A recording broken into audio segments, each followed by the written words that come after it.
हाने घिरी त तहां पंहिंजी मर्ज़ी सां आया हो, पर तहां हितां मोटी पंहिंजी मर्ज़ी सां कोन वेंदो।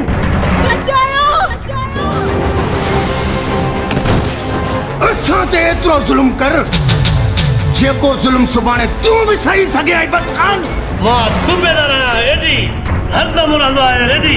खुदाया थाणे खे बमन था। दिल त चए थी हिनखे जम ॾेई जनाज़ो बणाए छिकारी कुतनि जे हवाले कयां। अॼु तुंहिंजे बंगले खे बमन सां उॾाए छॾींदासूं।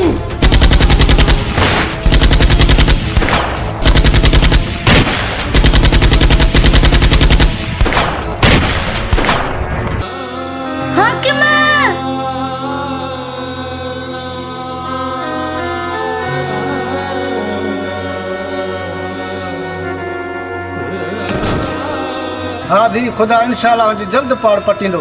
ही वॻो किथां आंदो थी ऐं किथां सिबरायो थी? अहिड़ा ॿ टे ॿिया बि वॻा सिबराए। ॾिसण साईं मूंखे सफ़ा तूं ही थो, इन जोड़े में ॾाढो जानी ठही थो। तूं मेरा बटे ॿिया भी वॻा सिबराए, तूं मेरा बटे ॿिया भी वॻा सिबराए, तूं मेरा बटे ॿिया भी वॻा सिबराए, तूं मेरा बटे ॿिया भी वॻा सिबराए। जरा पानी तो से बाल पड़ी हुई आहे लगे से गरम चाहे।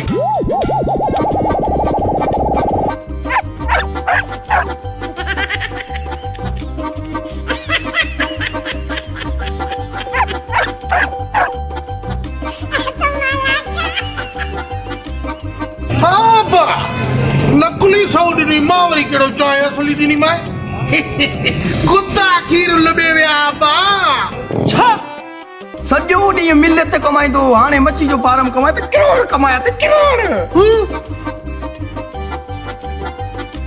अरे बुझदे जी बाबा साईं जी। यो ए कानो आई सही है, पाण आई तो पाण की खट ते चढ़ी वई साईं टपो नहीं आई साईं। हाणे असां तोखे ॾेई ॾेखारींदासूं त दुश्मनी छा थींदी आहे।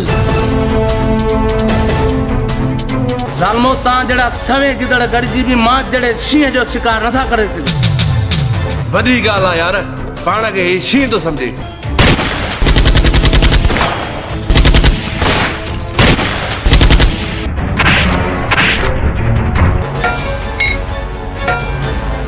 ऐबत खान असां जे हिन हथन के हथोड़ा हलाइण छड़ो नाहे ॾींदा, असीं हथियार हलाइण बि ॼाणींदा आहियूं।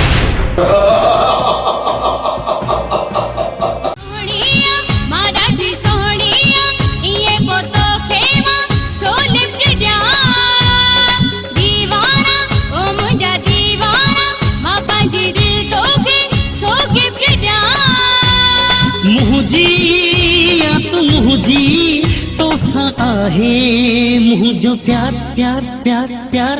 ओ मौला हेड़ो सोनो मौला ठायो अथई मुझे ला।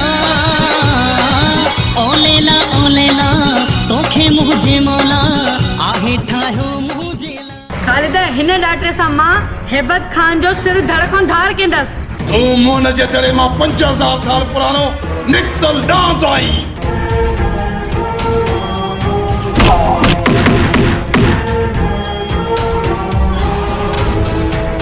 सरे असां तन हराम खोर के मारे मारे थकाऊं, पर हराम जे पंहिंजी ज़बान खोले थो। हिन छोकिरे खे बचाइण कारण अयाज ज़रूरी ईंदो। आचर कमज़ोर नारियूं ॻाल्हियूं न कंदो कर। हाणे असांजी मार खां तोखे केरु बचाईंदो? खबरदार जे कंहिं बि हाकिम खे हथ लातो आ त मां उन जा आंडरा कढी छॾींदसि। तूं मुझे उस्ताद जो कातिल आहीं। अल्लाह अकबर। हिन जी अख जो अञा निशान न वरितो अथव।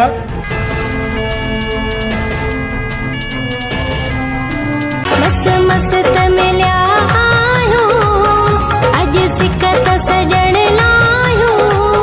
मस्त मस्त मिलिया आहियूं, अॼु सिकत सजण लायूं। वरी मेला नसीबनि जा अथ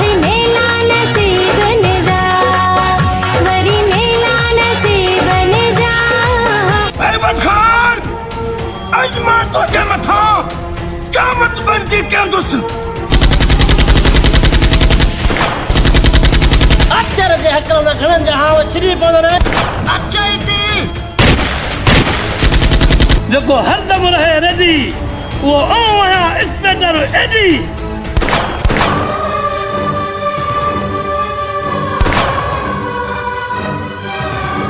है बच्चा